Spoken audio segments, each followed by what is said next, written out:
Moi, je suis Georges Da Silva, donc je suis le CEO de SalesApps. Voilà, et je suis accompagné aujourd'hui de Tiffany. Bonjour Tiffany. Et bonjour à tous. Donc moi, je suis Tiffany, je travaille pour la société Suntory Beverage and Food France. Et j'accompagne Georges sur cet échange aujourd'hui pour avoir travaillé avec lui plusieurs mois. Le sujet du jour, c'est le modern selling. Donc, ce qu'on va faire, c'est qu'on va découper en fait la séance d'aujourd'hui en 3 parties. Il y a une première partie sur laquelle on va revenir sur ce dont on parle quand on parle de modern selling, c'est-à-dire à quoi on fait allusion, quel type d'enjeu on adresse chez nos clients. Ça va être la première partie. Ensuite, on fera un focus particulier sur le cas de Suntory et notamment justement comment toi tu as piloté en fait la mise en œuvre d'une nouvelle organisation et d'un outil pour tes équipes commerciales. Et la dernière partie, on accueillera les personnes qui sont intéressées pour venir discuter avec nous. On a des tablettes, on a différentes choses à vous montrer, donc il ne faudra pas hésiter à venir nous voir avec le temps qui nous reste. Je crois qu'on est pas mal. Tu nous parles un peu de Suntory peut-être ? Et oui, tout à fait. Donc Suntory, c'est un groupe japonais, principalement connu pour des marques en France qui vous parleront probablement plus, qui sont Orangina, Schweppes, Oasis, Pulco, etc. En France, on est pour la partie commerciale bien plus de 300 personnes et on fait 2 milliards d'euros de chiffre d'affaires.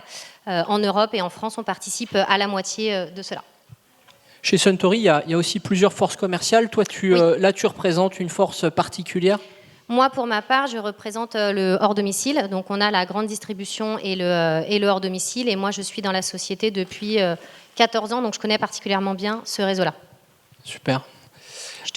Ouais, on va bifurquer 2-3 fois. Un mot à propos de SalesApps. Alors là, la slide est un peu dense, mais elle n'est pas si compliquée que ça. SalesApps, c'est quoi ? C'est une plateforme de Sales Enablement. Donc, le Sales Enablement, c'est quoi ? Vous avez la première zone en haut à gauche qui l'explique. C'est un outil qui va permettre d'aider les équipes marketing et commerciales à être mieux alignées.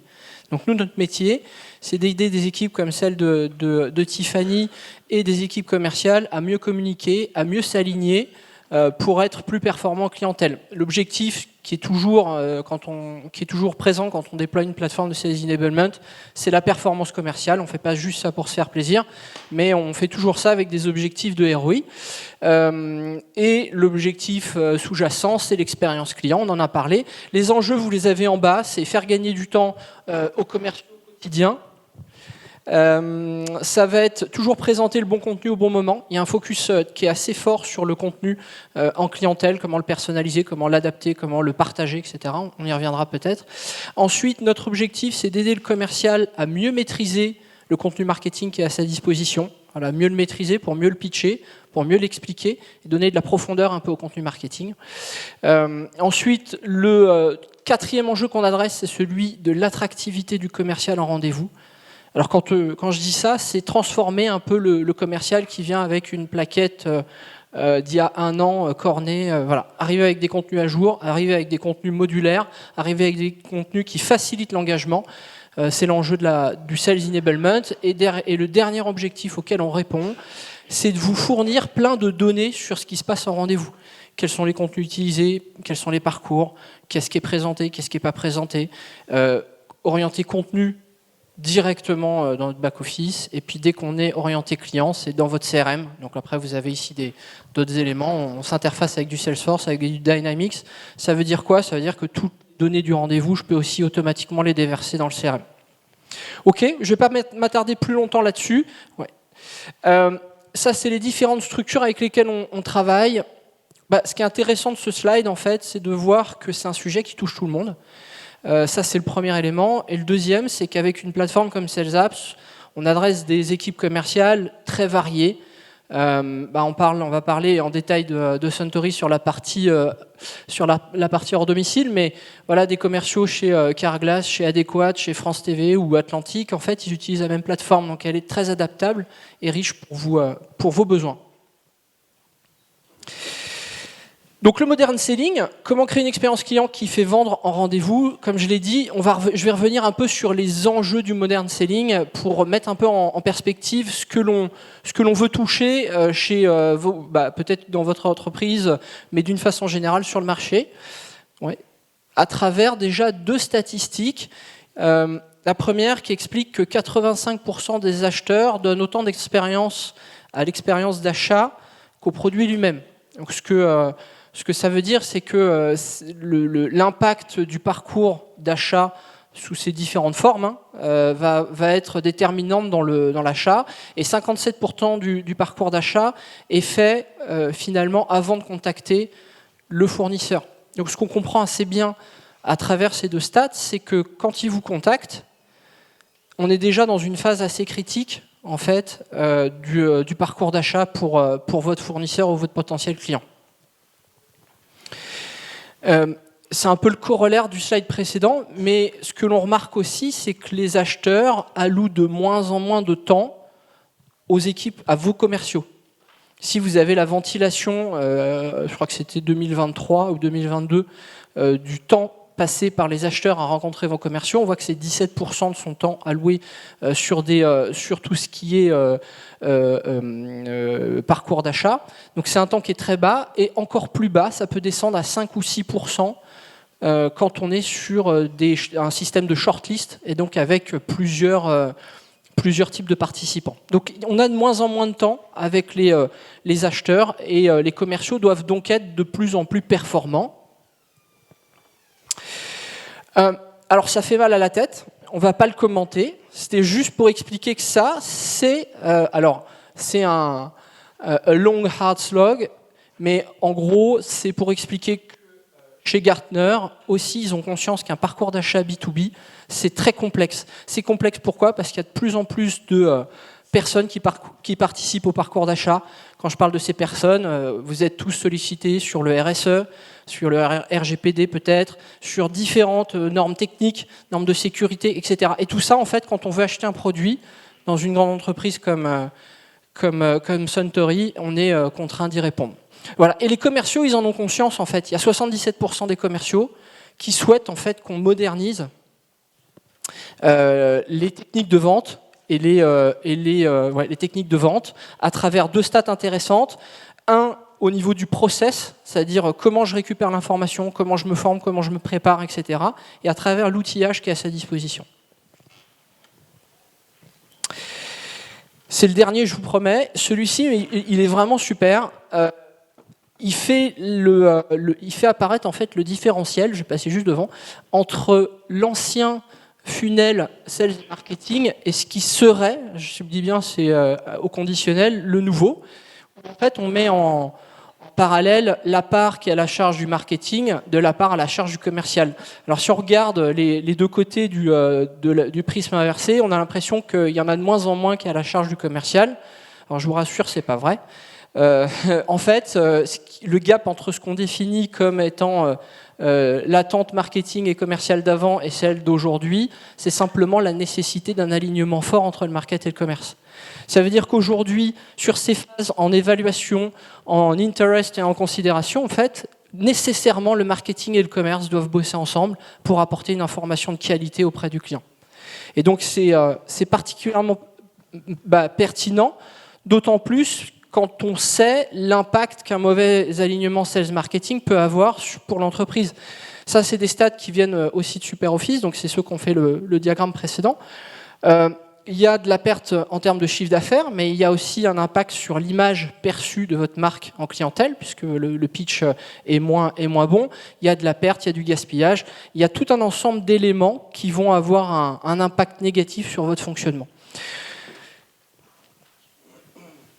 Donc le modern selling, au-delà, on va dire, d'un artifice de rendez-vous, d'un artifice en rendez-vous, c'est un enjeu de transformation. C'est-à-dire que l'enjeu qui se cache derrière le modern selling, c'est la performance du commercial, mais c'est la performance de l'organisation marketing commerciale dans la perspective du rendez-vous chez le client.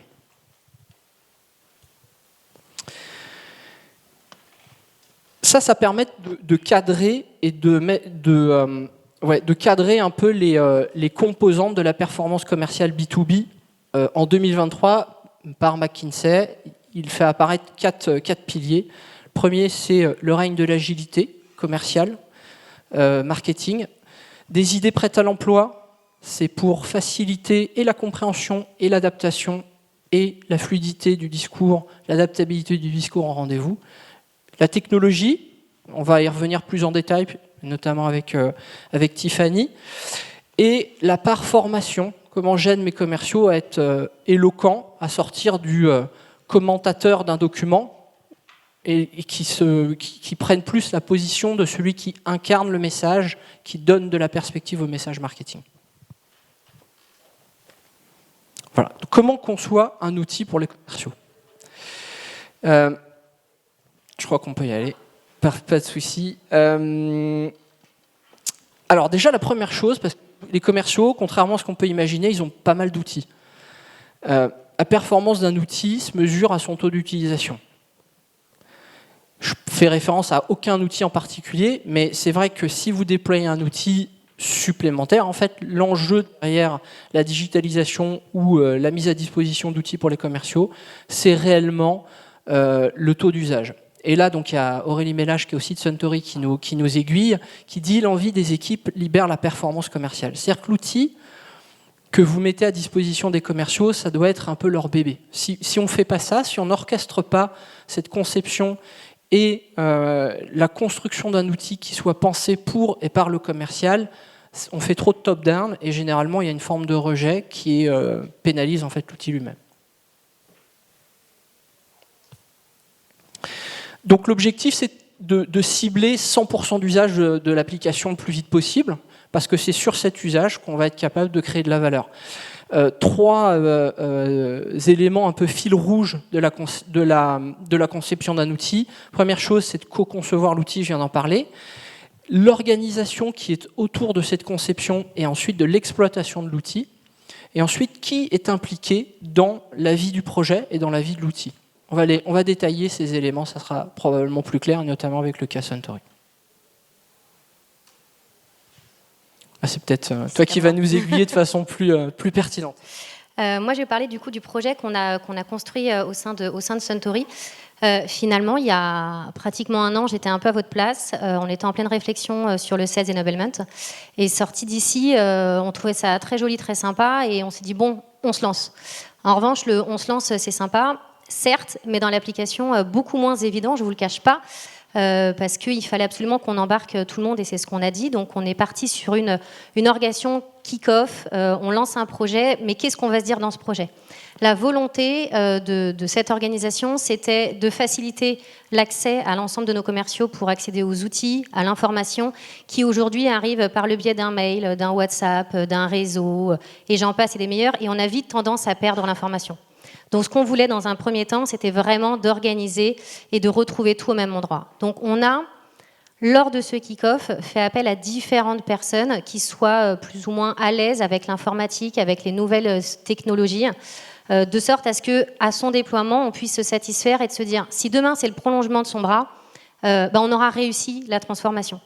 C'est pas toujours évident et c'est pour ça qu'il était important d'avoir des personnes qui aient une appétence aux outils, une connaissance de notre société ou de d'autres sociétés, pour voir comment on peut transformer tous ensemble le sujet. Pour qu'on puisse les accompagner au mieux, il était important de se dire d'où on part et ce vers quoi on veut arriver. Donc on a construit les pour et les contre, de sorte à ce qu'en arrivant dans leur page blanche, ils puissent assez facilement, c'est facile à dire, se projeter sur qu'est-ce qu'on veut à la sortie de ce projet. Ouais, donc il va y avoir pas mal de slides. En fait, Tiffany, elle est venue avec les slides de plusieurs présentations à différentes étapes du projet.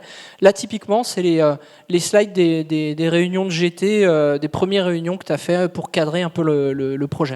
Et les réunions, elles ont lieu, parce que je vous disais, il y a un an, j'étais à votre place, elles ont eu lieu en septembre. Ouais, tout à fait. De toute façon, on va avoir un rétro-planning après pour vous montrer un peu tout ça. Donc une fois qu'on a défini finalement avec les équipes de quoi on avait besoin et qu'on a identifié les personnes qu'on voulait nous accompagner sur le projet, il a été important de leur faire entendre le rôle qu'ils allaient apporter. Dans un premier temps, on était sur un rôle tout de suite imminent. Ok, on a fait le bilan. Comment on peut trouver une solution à là où on a des difficultés ? Quels sont les différents piliers par lesquels on va passer ? Et ce qu'il était important qu'ils comprennent, c'est qu'en fait, leur rôle ne s'arrêtait pas seulement à leur présence au kick-off. Leur rôle était important pendant tout le temps du déploiement, de la réflexion, des corrections, dans l'accompagnement après avec les équipes sur le terrain, ils avaient conscience qu'ils avaient un réel rôle à tenir avant, pendant et après toute la construction et le déploiement de l'outil. Encore une fois, je vous dis, ils sont quand même partis d'une page blanche. Nous, on avait une volonté, c'est de se dire, ce qui est génial avec Cellzap, c'est qu'ils travaillent avec énormément de sociétés, donc on aurait pu se faciliter l'idée en se disant, on repart de quelque chose d'existant et qu'ils savent faire et on va adapter. On n'avait pas tellement envie, on s'était dit, on veut notre entité, on veut notre système, on veut notre appli vraiment ancrée dans la société, et pour qu'ils puissent concevoir et donner une réponse aux problèmes qu'ils rencontraient, il fallait qu'on leur mette en face le champ des possibles sur lesquels on allait pouvoir répondre. Se dire, ce document-là, cette solution-là, elle ne te convient pas, comment demain on peut y répondre? Donc en fait, avec notre jargon interne, on leur a mis à disposition quelles étaient les différentes solutions qu'on pouvait trouver grâce à l'application Cellzap. Et puis, on leur a aussi dit que c'était qu'un champ des possibles. Des fonctionnalités, Jean, je m'en avais dit beaucoup, et franchement, je ne vous les redirai pas tellement il y en a. En revanche, on s'était dit, on commence par une solution à aujourd'hui, et puis en fait, finalement, on va faire upgrader le sujet au fur et à mesure du temps, ce qui fait que l'application ne va pas rester à son état déploiement 1, et on va pouvoir avoir des releases régulières, ce qui fait que ça va redonner envie à tout le monde d'y retourner pour garder finalement l'attention des équipes et l'envie d'aller sur l'application. Pour orchestrer tout ça, dans le cadre des réunions, on a travaillé sur des brainstorms. Donc en fait, autour d'une table ronde, on s'est dit chacun part sur un sujet pour essayer de les accompagner. Remettez-vous dans une situation, je vous donne une page blanche et je vous dis allez-y, très bien, je commence par quoi? Donne-moi un peu d'idées. Et c'est par ça qu'il fallait y aller. Donc on leur a expliqué qu'il fallait se mettre en situation de rendez-vous, de ce qu'ils ont pu vivre, des réussites qu'ils ont eues, mais aussi des complexités qu'ils ont pu rencontrer pour pouvoir construire l'application et de se dire de quoi on a besoin réellement dans cet outil et de quoi on aura peut-être besoin à terme, mais peut-être pas tout de suite. Au début, c'était très clair dans l'esprit quand on a commencé, et puis retour d'atelier, on a eu...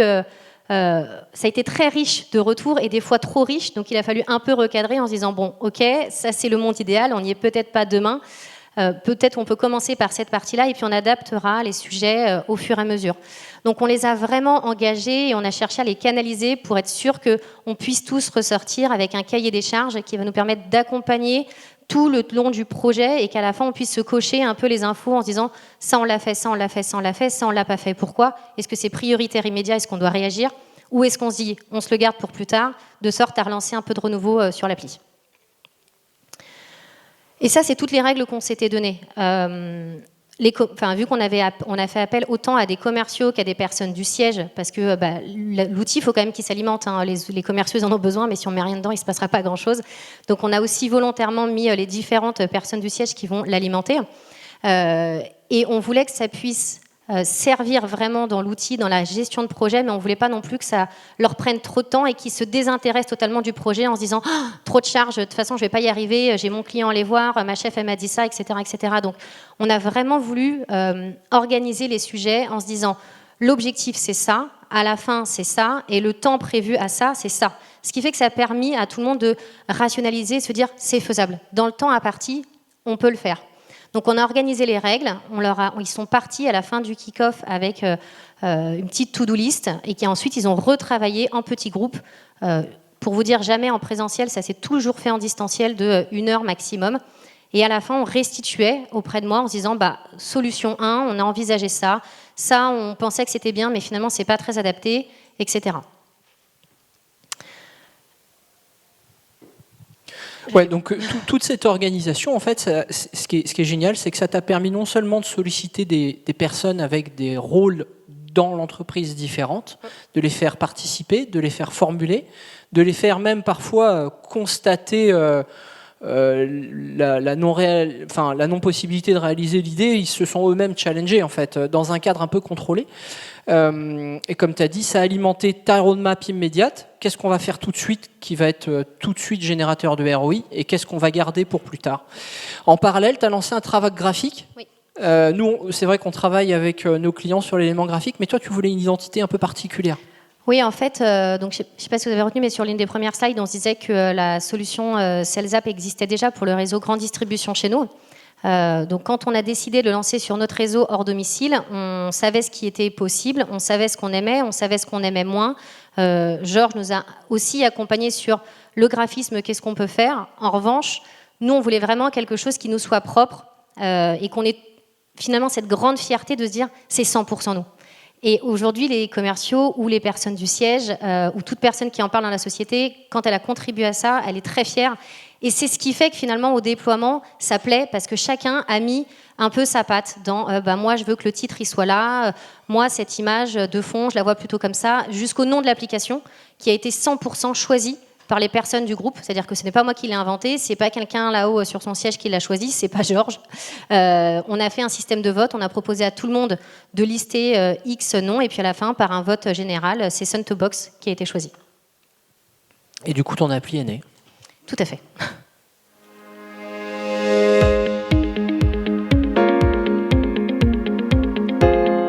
Donc ça, tout le graphique que vous voyez, on l'a travaillé avec une société spécialisée dans le sujet qui nous a accompagnés pour qu'on puisse avoir vraiment notre ADN qui reflète dans notre application.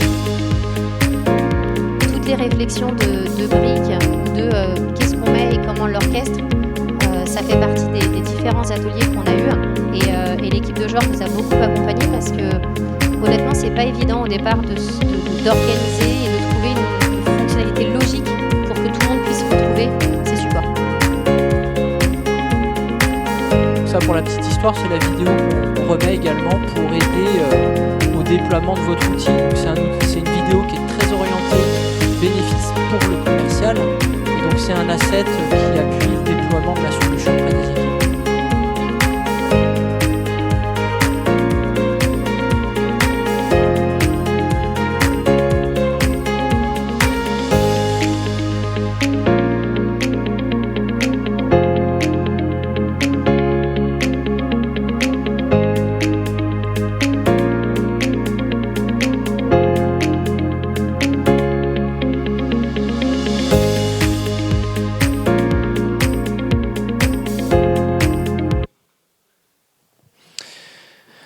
Si on revient sur le planning, comment ça s'est passé du coup ? Du coup, je vous le disais, on a fait le kick-off en septembre. On a organisé toutes les animations, les échanges avec les ambassadeurs entre septembre et octobre. L'identité graphique, en fait, elle s'est travaillée en parallèle. C'est-à-dire, une fois qu'on s'est dit comment on organisait les grands piliers de notre application, il a fallu donner une image derrière. Donc, encore une fois, on a vraiment cherché à imbriquer l'ensemble des personnes qui pouvaient participer au projet pour que ça puisse plaire. Donc, on a pu retrouver un catégorie manager qui a donné son avis, une directrice par exemple de région qui peut dire moi là j'aime moins. Tout ce travail-là s'est fait vraiment en concomitance avec l'ensemble des personnes. Et ensuite, on a choisi une date de Go Live qui était volontairement, stratégiquement choisie. On s'est dit que si on déployait un peu comme ça, au hasard, j'en fais un par-ci, j'en fais un par-là, l'engouement derrière ne serait pas à l'image de tout le travail qui a été construit pendant de septembre jusqu'au déploiement en février. Donc on a volontairement choisi un moment où toutes les équipes étaient présentes pour faire vraiment un grand lancement d'application. C'est exactement la thématique, c'est-à-dire que la conception, le look de l'appli, ce sont évidemment deux éléments fondamentaux de la réussite d'un outil. Mais je dirais que c'est juste le début, c'est-à-dire que vous pouvez avoir l'appli la plus belle, si on reprend ce qu'on disait tout à l'heure, la plus intelligente, la plus pertinente, si personne s'en sert, ça ne sert à rien. Donc il faut embarquer les équipes. Et dans cette optique, on a listé 4 points ici qui sont pour nous très importants. 1, expliquer l'outil, lui donner du sens au niveau de l'organisation, c'est-à-dire pourquoi Suntory a besoin de cet outil. Former, mettre en réussite. Comme tu disais, ça ne sert à rien d'envoyer un mail ou d'envoyer un WhatsApp. Il faut expliquer l'outil, il faut le faire prendre en main par les équipes sur le terrain. Mesurer la satisfaction.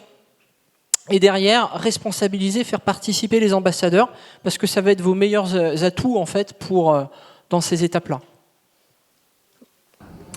Bonjour à tous, bienvenue dans vos réunions de cycle. On est ravis avec Ludo de vous faire une petite vidéo pour remonter un peu le son. Simplement pour l'histoire, ça c'est la vidéo des 2 dirigeants, donc il y a Aurélie Mélage et donc Ludovic Molière donc ça c'est la vidéo que tu utilisais en début de formation pour montrer l'implication de toute la direction en fait dans la formation auquel ils assistaient. Donc on va la passer assez rapidement, mais simplement pour savoir que mais la direction a filmé un petit film comme ça pour expliquer que c'était un élément important, qu'il fallait vraiment que tout le monde joue le jeu, qu'il fallait vraiment rentrer dans le sujet parce que la vente en 2023, en 2024, c'était ça.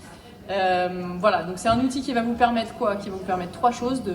La première chose, c'est de gagner du temps avant la vente, dans toutes vos phases de préparation, qui va vous permettre, deuxième chose, de gagner de l'efficacité pendant vos rendez-vous, en pouvant présenter des supports déjà faits. Et puis, dernièrement, après la vente, de pouvoir remonter facilement vos photos, des retours clients. Et tout ça, c'est intégré en un seul outil. Mettez bien à profit cette formation pour vous approprier ce nouveau logiciel. Moi, je l'ai sur mon téléphone et mon ordinateur, c'est vraiment fantastique. C'est très facile en ergonomie, on va gagner tous un temps précieux et ça va améliorer encore notre sens du professionnalisme et l'image qu'on renvoie auprès de nos clients. Donc régalez-vous, partez pas de cette réunion sans avoir posé toutes les questions. Et puis surtout, dans les semaines et mois qui viennent, Cédric Gézéquel, Tiffany et tous vos managers, on est à disposition pour peaufiner et pour répondre à vos questions et encore améliorer, fine-tuner le produit. Merci à tous ceux qui ont contribué à l'élaboration. Il y a tous les métiers du terrain au siège. Ça a été une vraie bonne équipe qui a bossé là-dessus pendant des mois. Et le produit est vraiment génial. Et je ne mens pas, vous allez voir, c'est à l'usage dans l'heure qui vient, c'est fantastique. Bonne réunion et bonne formation. Ils sont impliqués quand même. Oui, complètement. Ouais, peut-être un mot sur ce slide. Oui, et juste avant, en fait, on vous disait qu'on avait fait intervenir énormément de monde. C'était important pour nous que nos sponsors participent régulièrement aux échanges et puis fassent du buzz. En fait, on a une population qui, pour certains, sont plus jeunes et un peu de teasing, ça fonctionnait bien. Donc, on a travaillé sur le teasing pendant toute la période du projet. Et quand les sponsors poussent à l'utilisation, c'est forcément un appui supplémentaire pour que le déploiement fonctionne. Quand on a voulu construire la formation aux équipes, Aurélie vous l'a dit, il était important qu'ils puissent se projeter sur finalement, dans mon quotidien, c'est bien joli, mais à quoi ça va me servir? Et c'est comme ça que j'ai construit la formation, pour qu'ils aient conscience que dans la réalité, ça va leur servir à gagner du temps avant la vente, d'être beaucoup plus efficaces pendant les rendez-vous et de partager plus facilement l'ensemble des remontées d'informations qu'ils avaient après visite. Donc les formations, elles se sont faites en présentiel. Pour le coup, autant la construction, la co-construction, la réflexion peut se faire en distanciel, autant le déploiement était indispensable en présentiel. Déjà, il faut s'assurer que l'outil s'installe bien sur l'ensemble des solutions, que ce soit device, ordinateur ou téléphone, puisque pour nous, c'était presque une révolution de voir quelque chose qui s'installait sur notre téléphone. Donc, c'était un bon début. Ensuite, c'était de leur expliquer par toute la logique, par le biais d'un vrai rendez-vous client. Prenons une situation. Aujourd'hui, tu fonctionnais comme ça. Demain, avec cette solution, ça, tu vas le faire ici, ça, tu vas le faire ici. Et c'est-à-dire que ça, bah, c'est fini, en fait. On va pouvoir passer à autre chose. On les a mis en situation pour les accompagner, pour qu'ils puissent avoir la vision très claire de leur outil et qu'à la sortie de cette formation, même s'ils ne pouvaient pas tout retenir. En revanche, il était important qu'ils soient à l'aise avec l'outil et que la navigation se fasse la plus naturelle possible. Et du coup, pour s'assurer que tout était bien clair, on leur a demandé de nous renvoyer leur témoignage immédiatement à chaud, sortie de formation. Donc sur un magnifique nuage de mots, de nous dire de manière totalement anonyme comment ils avaient ressenti cette formation, comment ils avaient ressenti ce nouvel outil. On est ravis d'apprendre que l'application plaît et que l'application plaît toujours. Donc on a eu énormément de mots et on leur a demandé aussi de nous faire quelques retours en vidéo. En vidéo, ouais, c'est la dernière. C'était plus clair. Louis André, je suis chef des ventes sur Paris Est et ce matin on a eu la présentation avec Tiffany de la Suntobox. La Suntobox, en quelques mots, personnellement j'ai été bluffé. J'ai été bluffé parce qu'on va avoir sous la main un outil qui va nous offrir de la réelle. Franchement, l'appli est top. Quand j'ai pu discuter avec des collègues, c'était que des bons retours. Tout retrouver, surtout que je viens d'arriver. Là aujourd'hui, c'est tout centralisé dans un même et seul outil, ergonomique, beau, visuel. Les infos sont très bien condensées, on peut retrouver tout, c'est up-to-date rapidement. Donc pour nous, c'est vraiment un très bon outil. Les envoyer ensuite, vraiment c'est, je pense, révolutionnaire pour leur domicile. On avait vraiment besoin de ça pour être plus efficient sur le terrain et gagner du temps aussi en préparation.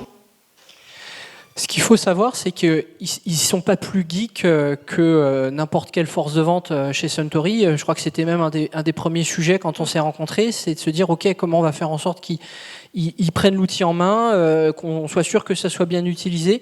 Et donc, en fait, ça, c'est vraiment le résultat d'un travail, d'une implication des forces de vente, en fait, sur l'outil lui-même.